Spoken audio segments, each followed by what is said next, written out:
Toppling Omar al-Bashir isn't enough for these protesters. They say demonstrations will continue until a democratic government is elected to begin tackling Sudan's problems. Until we see tangible results, we are not moving from here. We are not just asking for a change in people. We want to change our entire nation. Freedom, peace, and justice are the people's choice. We will rebuild Sudan. We will build a country that consists of everyone without discrimination or racism. The protests began back in December when bread prices tripled overnight. But this isn't the first time in recent years that economic hardships have driven ordinary Sudanese onto the streets. The government's been cash-strapped since South Sudan seceded in 2011, taking with it 80% of the country's oil reserves. Unable to pay off its mounting debts, Khartoum's resorted to printing money, increasing the number of Sudanese pound notes in circulation by 60% in 2017 and 2018.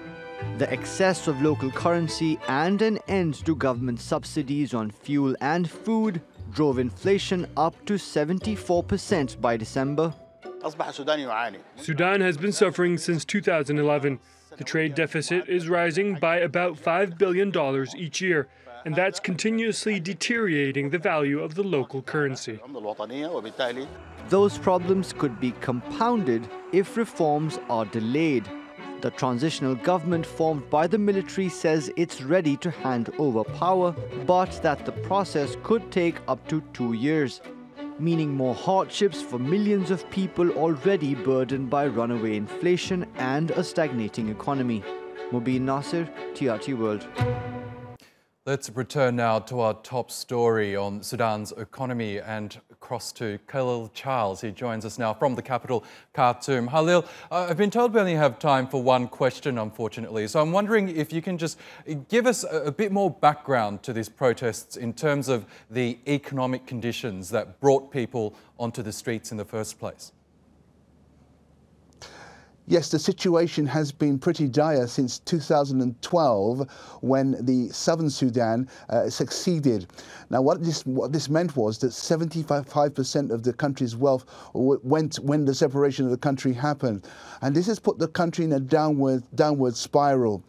The situation on the streets has been there's been bread queues, there've been queues for petrol, queues for gas, and queues for the ATM machines where the cash liquidity has been almost zero.